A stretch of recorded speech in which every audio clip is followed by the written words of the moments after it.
friends, this is Marilyn from tarotclarity.com. For those of you who've been with me for a little while, you know that I do a regular series where I focus on film.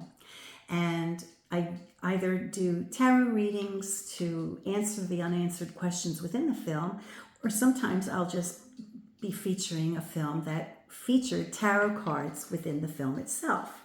One of the first videos that I did on film was when the second film, Nightmare Alley by Del Toro, came out. Now, I was very familiar with the first film, which starred Tyrone Power and Joan Blondell. That was created in 1946, and I had read the book, Nightmare Alley by Lindsay Grisham, and it's an outstanding book, and the first movie is an outstanding film. However, I'm not going to be getting into the film. I will be including my link to that first video I did on the film and the use of tarot cards. So I'll link that below. If you only watch one of my videos, that's a really good one to watch. But at any rate, when the Del Toro film came out, of course I saw it because it was a favorite book and it was a favorite film from the first film. And I observed that they had a tarot deck that they were using, that they created for the film. It wasn't the same tarot deck that was used for the first film, which was the Rider-Waite-Smith. So I was like, they have a tarot deck that they apparently created for the film. So I did a little online sleuthing and I discovered that for the premiere, everyone who attended the premiere of Del Toro's Nightmare Alley was given a deck of tarot cards. Now, obviously, it's a thin deck, so it would only have been the Triumph cards. So I was able to get my hands on this deck, and I was so lucky. Now, when I got my deck, I discovered that although it had 3 additional cards, it had 3 pip cards that were in addition to the 21 Triumph cards and the Fool. So I was really lucky because Thomas Eho contacted me because he saw that first video, and he contacted me to thank me for doing the video. And he said that he didn't even get the 3 additional cards in his promotional deck. So his promotional deck that he was given didn't even have these 3 cards. So they must have been making a couple little mistakes when they were filling out those promotional cards, because those promotional boxes, because my promotional box had 2 world cards, which would have been fine, except for the fact that it sacrificed the Judgment card, which came right before the World card in sequence. So I was a little bummed out because, you know, I can't really use it because it has 2 World cards. So when I did my video that I've been referencing, I think I put it out there, hey, if the person who just happened to have the deck that has 2 Judgment cards, and you didn't have either one of the World, if you didn't get the World card, I'd be willing to trade my World card for your Judgment card, you know. But that's not what happened. You know, what happened to me now is cooler than that. But that's what I was figuring. I just put it out there. Maybe it'll come back to me somehow. So I guess I created that video on the film right after the film came out, and it was at least 1.5 years ago that I did the video because I was living in my other home. And as I said, I think it was right after the film came out. So it was, however old that film is when I did that video. So just now, recently, a couple weeks ago, I get contacted by another person who worked on the film, who worked in the props and set department. And he says, I saw your video and I saw that you were missing the Judgment card. And I have access to the prop cards. And would you like a prop card to replace your missing Judgment card? Now, of course, I was like, yeah, you know, it interests me. I had to do my due diligence and make sure that the gentleman was who he said he was. And I also had to, you know, establish that I could afford the card. You know, I would love to buy the entire prop deck, you know, from soup to nuts, but I knew I didn't even have to ask. If you have to ask, it's out of your range, you know.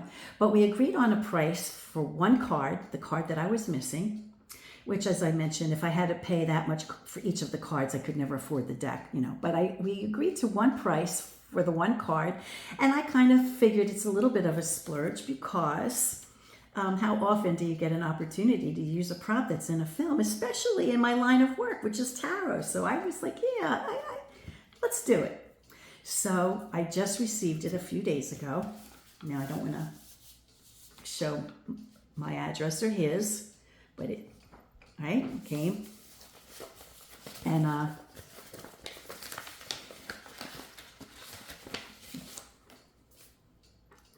lovely note. It's a business card connecting him with Nightmare Alley. Wow, here's the card.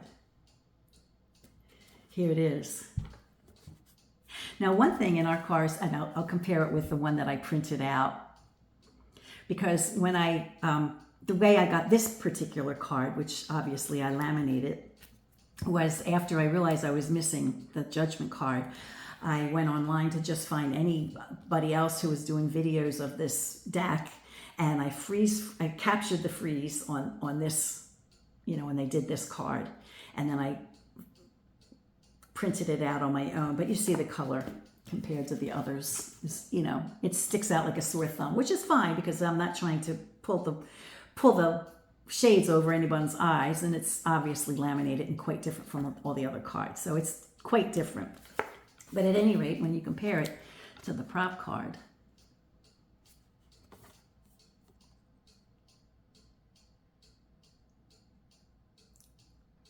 the prop card is much nicer. Now, the thing that the gentleman explained to me in correspondence was that this card was in the prop deck. Now, there were more than one prop deck created, because every time they did a take, and rather than putting the cards back in order, you know, they just had another deck with the cards, you know, in the particular order that they wanted to lay the cards.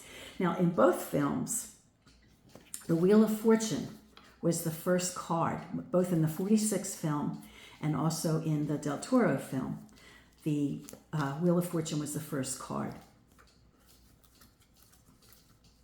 And the Wheel of Fortune really does lend itself very well to the idea of carnival life. So it's not a bad first card to lay in a spread, because it really puts you with the carnival crowd, right? In a carnival, we do literally have a Wheel of Fortune for chance, right? They turn the wheel for chance and games of chance. And they also have a Ferris wheel, and they also have a carousel. So the Wheel of Fortune is great.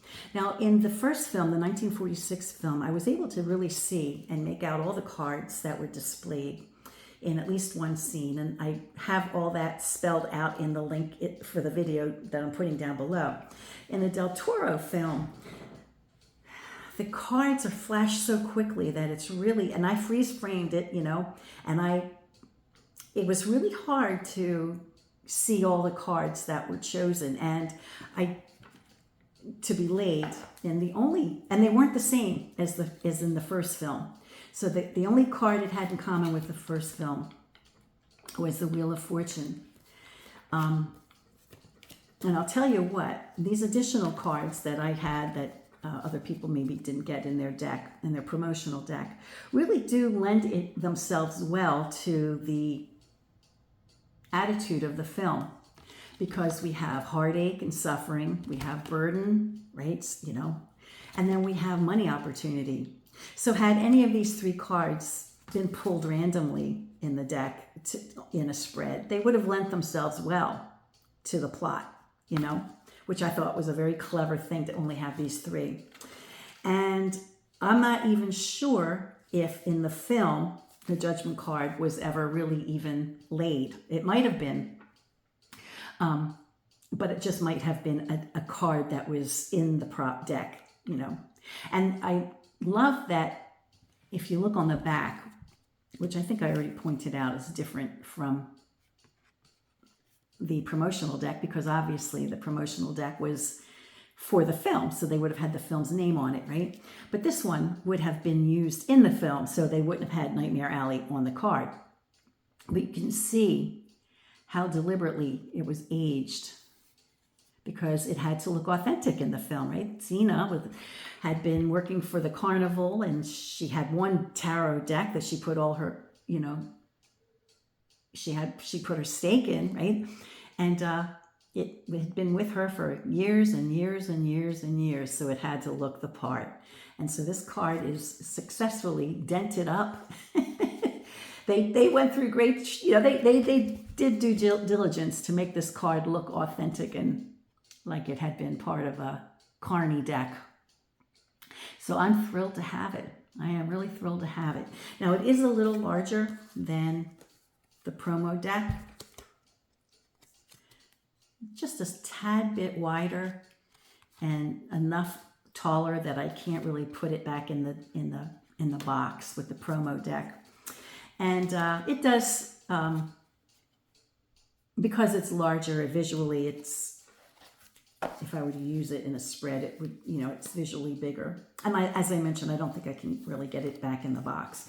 So I will probably, if I use this deck, I will probably continue to use my laminated card for it.